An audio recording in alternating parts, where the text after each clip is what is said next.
The Dollars Seen Differently podcast is produced by CNIB in collaboration with financial experts to provide educational content on financial literacy. The information provided in this podcast is intended for educational purposes only and should not be construed as personal financial advice. The views and opinions expressed in this podcast are those of the individual speakers and do not necessarily reflect the official stance of CNIB. CNIB and its affiliates shall not be held liable for any actions taken by listeners based on the information provided in this podcast. Listeners are solely responsible for their financial decisions and should exercise caution and discretion when implementing any strategies discussed in the podcast.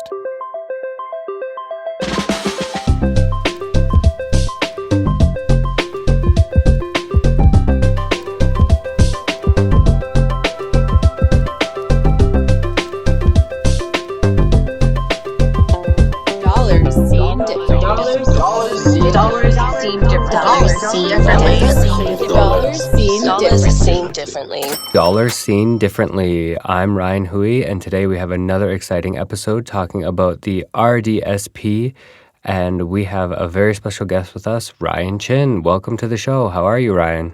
Thank you very much, Ryan. Very excited to be here. And Ryan Chin is CEO of Peridot Financial Solutions with Sun Life Financial. So thank you so much for joining us. I think we're going to confuse some people today with the double Ryan. I kind of like this. It's not going to be, you know what? Ryan meets Ryan. So can you tell us a little bit about where we might be able to find you and a little bit about Peridot Financial Solutions? Yeah, for sure. Thanks so much, Ryan. So certainly you can find me online. Just search Ryan Bradley Chin. You can Google my name and lots of web links come up. You can do a web search in Sun Life Financial, and you'll find me as an advisor listed there. Peridot Financial Solutions is my corporation. I work as a contracted advisor through Sun Life Financial. So we offer lots of services related to health, wealth, and life. So it's a full financial planning service offering where folks can come in and we work through whether it's investments or lifestyle protection. We do it all. All in a day's work. But today we're talking about the RDSP. If you have one, keep putting money in it to save for that retirement. If you don't have one, get one. And I bet you Ryan Chin will tell us all about it.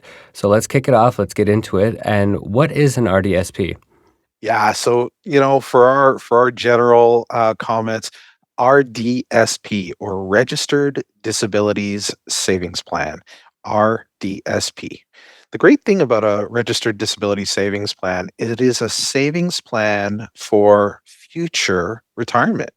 You know what? Eligibility simply falls into play for folks with the disability tax credit. But more specifically, this is a savings plan where you can put money in, you'll have deferred taxation, and you can also attract some grant and bond money from the government. It's a federal program to help benefit your future retirement. It's a wonderful, wonderful program.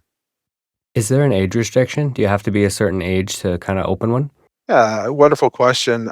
So there is no minimum age to open.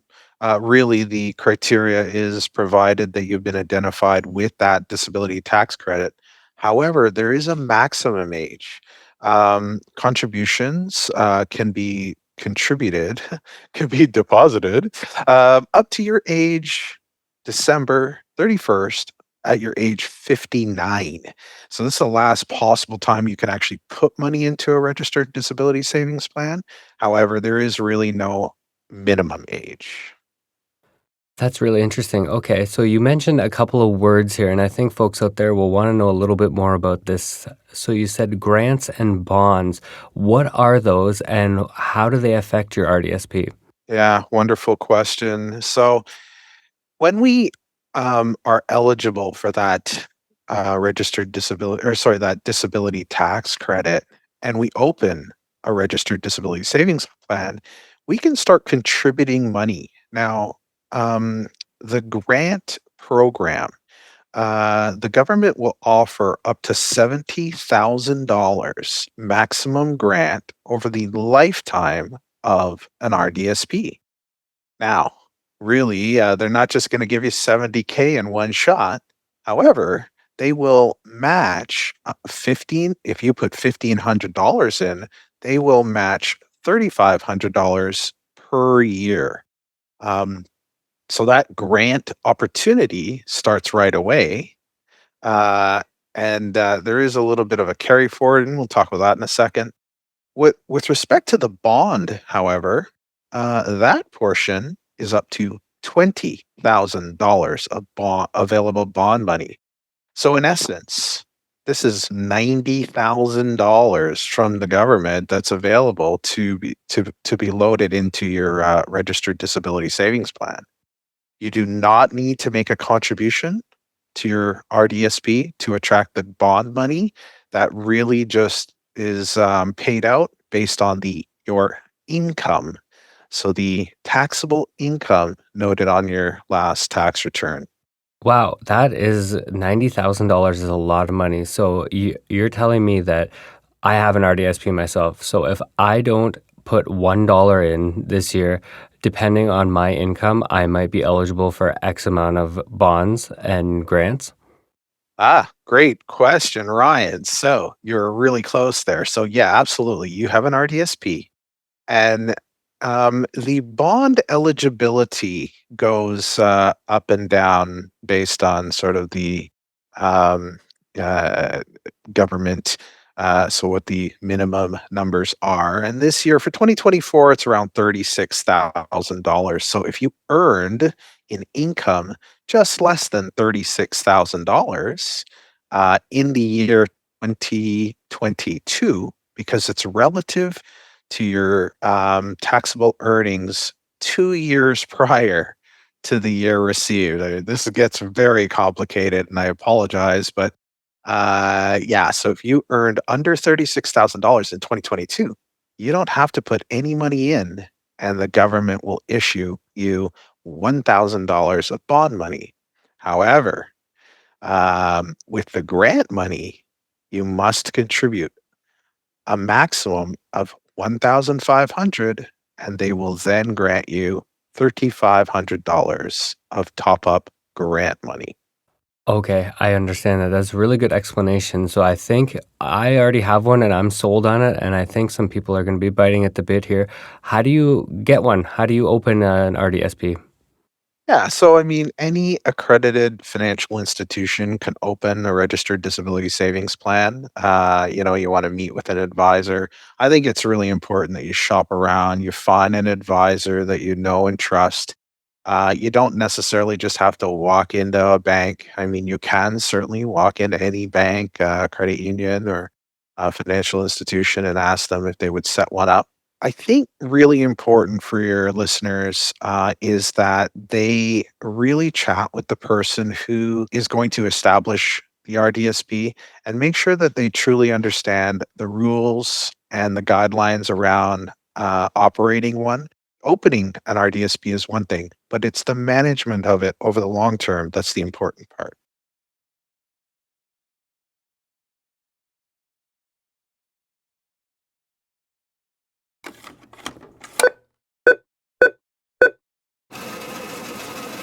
Dollars. Seen differently.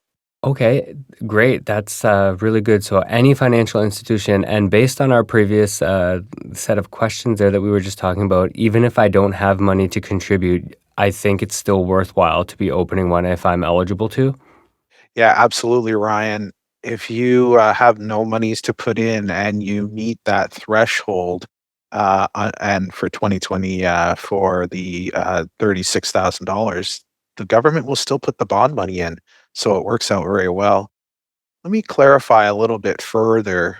To open a registered disability savings plan, you must be a Canadian resident. You must have a SIN number, a social security number, and you must be eligible for that disability tax credit. Those are the three main criteria to open an RDSP. Oh, that's great. So, okay, so we have a disability tax credit. If you're eligible for that, you're eligible for the RDSP, SIN number, and a Canadian resident. So make sure you guys write those down out there and keep them close when you're going to open your account. Let's flip gears here, and we're going to go to the other end of the spectrum here, and we're going to talk about how do I take money out of my RDSP, and are there tax implications? Now, Ryan, this is the part that gets a little more complicated. I'll do my best, and I'll say it nice and slow, but we'll repeat it a couple of times because this is where it gets a little more complicated. Strap in, folks. Yeah, but here we go. So, I mean, in essence, you must start taking income from the RDSP December 31st in the age that you turn 60.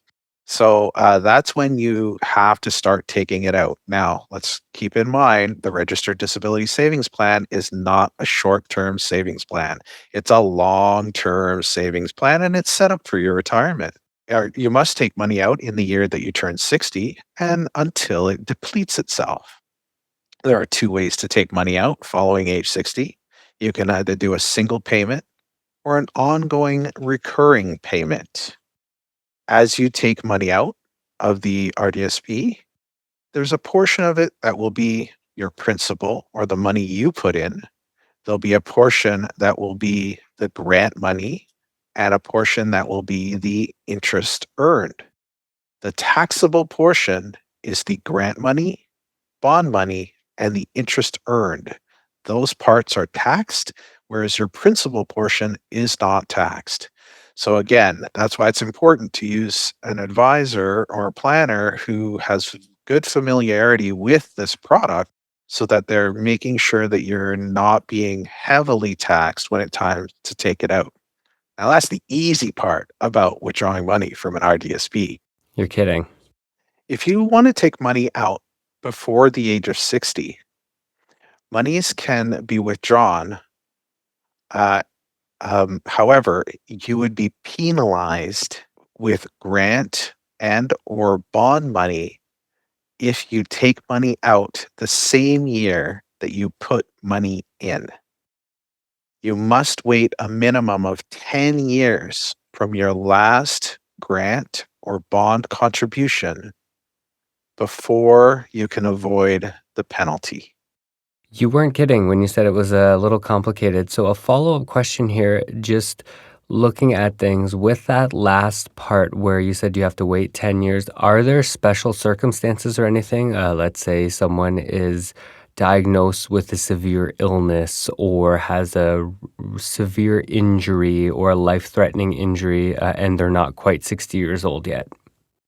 Yeah, so the one option to waive the rule of the 10-year penalty is shortened life expectancy, or what they would call significant need. And that you would certainly need a note from your doctor, and it would have to be qualified.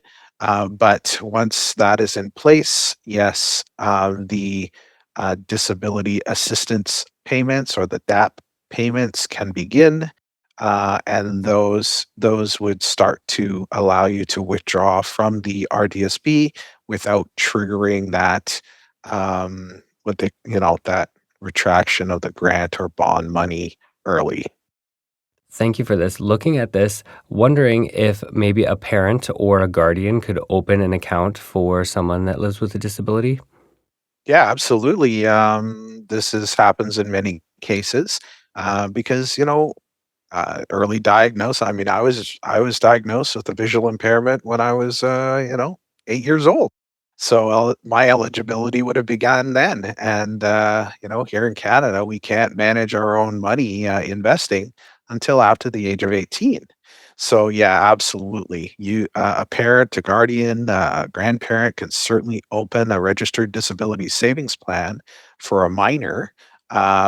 Again, the rules apply in that both the parent, guardian, grandparent must have a SIN number, must be a resident of Canada, as well as the beneficiary needs to be, which would be the person with the disability tax credit, to open that plan for sure. And then ongoing, if the holder or the holder, the person who established the plan, if they want to continue to manage that plan, they certainly can. If the beneficiary would like to take over the plan at a certain point in their lifetime, they simply just need to sign the grant and bond form and register it with the government. They can take over as the subscriber of the plan. For contributions, you can also, with the authorization of the beneficiary, you can have anyone contribute, your family member, when I say anyone, your parent, guardian, grandparent, contribute to your RDSB to help you reach those thresholds of $1,500 to attract the maximum grant money. That's wonderful and a lot of information. I'm gonna put you on the spot, and I actually don't know the answer to this, but I have an idea in my head. So when we're looking at this, we mentioned back a while ago that your grant and bond money is dependent on how much money or how little money you make per year. When your parents opened yours, let's take for you into consideration here as an 8-year-old. I don't think an 8-year-old is earning much to anything. Does it go by the 8-year-olds or does it go by the parents' income? Wonderful question, Ryan. And it actually, when your parents or your guardian opens the RDSB, it is based on the family or the household income. So your parents' income. And provided that they're under and in 2024, the number is around $111,000. Provided they're under that threshold, you can receive the maximum grant. Now, for a beneficiary, the person with the disability tax credit, if they want to take over that RDSP at their age 18, they must have started doing their own taxes at their age 17. Because remember, the grant and bond program is um, indicated based on the tax return submitted 2 years prior. So if they take over their RDSB at their age 18, they started doing their taxes at age 17, well, their eligibility for grant and bond would be reflective based on their income in 2017. Now, we're going to switch gears a bit and ask a little bit of a sad question here, but I think for folks out there, this is information that they need to know. What might happen to an RDSP should a beneficiary pass away? Yeah, definitely a sad question, but fairly relevant in many cases.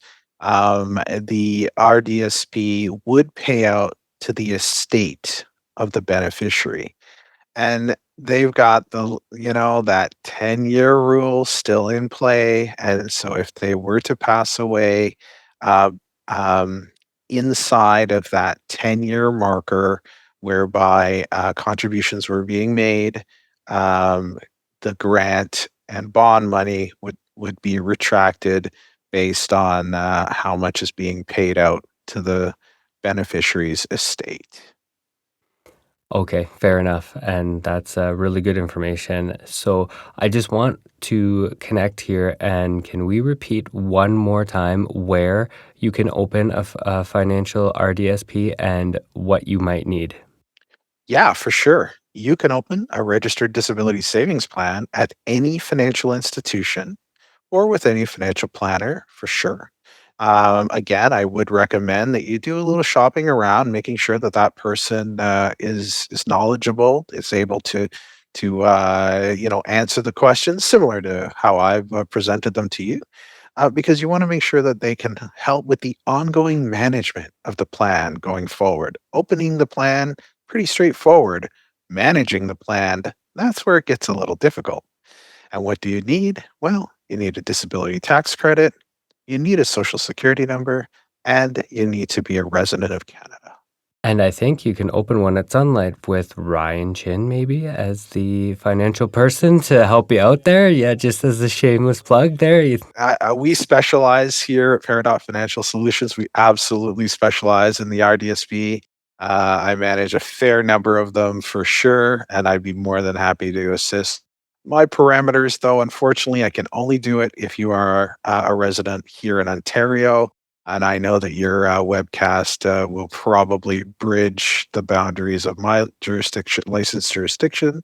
However, if you do want to reach out to me, no matter where you are, I'm sure I can link you up with a colleague who would be more than happy to assist, who would have the knowledge, ability, and skill to help you. Thank you so much. That was Ryan Chin, CEO of Peridot Financial Solutions with Sun Life Financial, joining us to tell you all about the RDSP.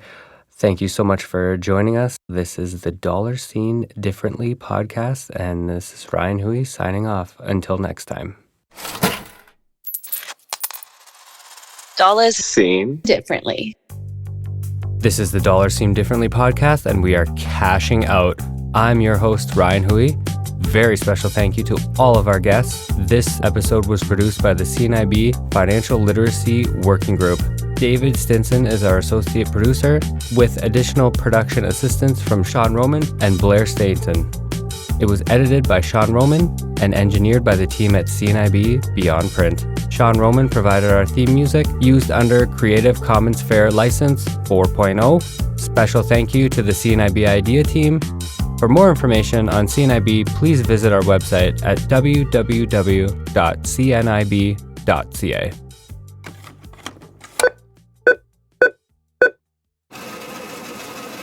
Dollars Seen differently.